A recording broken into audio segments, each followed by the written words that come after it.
Well, good afternoon from September in the Columbia Icefields, Jasper National Park, north of Banff, but 100 kilometers south of the town of Jasper. There are the mighty icefields in the distance there, the Athabasca Glacier.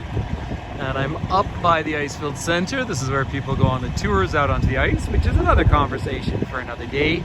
Of course, I already have done videos up here, but as this is just a spectacular Bluebird day, I thought I would start here with a bit of predictable image of the Canadian flag blowing away from the glacier. That is a katabatic wind. And now I'm not going to walk all the way up to the toe of the glacier. So I've just wandered down from the Icefield Center over there. That's where Parks Canada has an information center, and of course a private company runs its tours, and there's some semblance of food services, but there's the flag once again from the distance, and Wilcox Peak up in the distance there. But I'm over by Little Ripple Lake, and you see the ripples on it, and that is again because of that katabatic wind. I have positioned myself just slightly sheltered, but I would like to curve around once again now and give you a gorgeous view as we make our way up to Mount Athabasca and the glacier there, and then curve around and look in the distance to the mighty Columbia Icefields themselves. So Mount Andromeda, a little further up in the left, hanging glaciers all around, and the Athabasca Glacier flowing down the valley towards us. Of course, the Columbia Icefield is like an ocean of ice. It's said it's about the size of the city of Vancouver. 6 glaciers flowing off of it. Now, back in the 1890s, the ice was all the way up to here. So it is receding at a really rather impressive and troubling rate. Glaciers do grow and retract, but this is rather extreme. I just like to curve over in the distance here. Up beyond us there is Mount Snow Dome. And that is a tri-continental divide, the only one here in North America.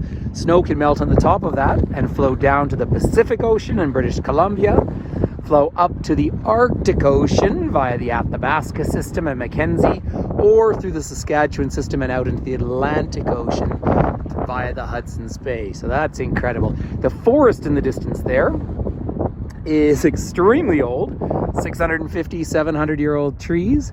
They're not very big because they have about 28 or 30 days of growing season, but nothing harms them. I suppose at some point, sometime in history, there might be a lightning strike, but that's about it. I just want to curve around and look up towards Jasper to the north.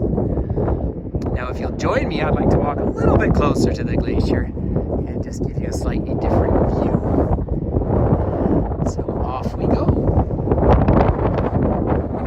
Well, I'm a bit closer up now towards the icefields. That katabatic wind is still roaring down the valley.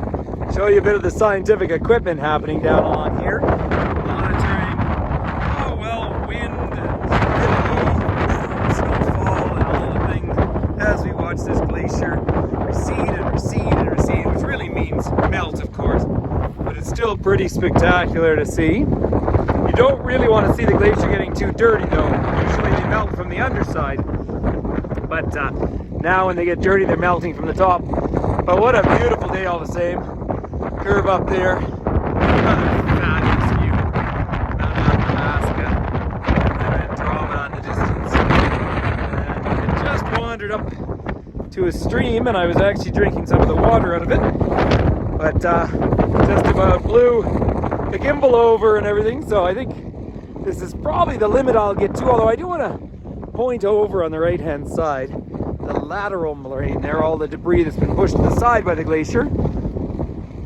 Way in the distance, there's still ice under there, and then you see the water carving in down through here. Nice safe walking really around here. You always watch the edges when you're in mountain environments. That water of course melted just hours ago, so it's freezing. There's the milky color of Sunwapta Lake, which becomes the headwaters of the Sunwapta River, flows north into the Athabasca, and eventually all the way up into the Arctic Ocean. So, getting blown away here. Let's see if I can say a quick hello. So, I love that view behind me, of course. So, thank you for enjoying the YouTube channel, and feel free, please, to subscribe or keep in touch or come on a virtual tour. Lots of ways to experience the environment together. So the Columbia Icefields. Take care, everyone.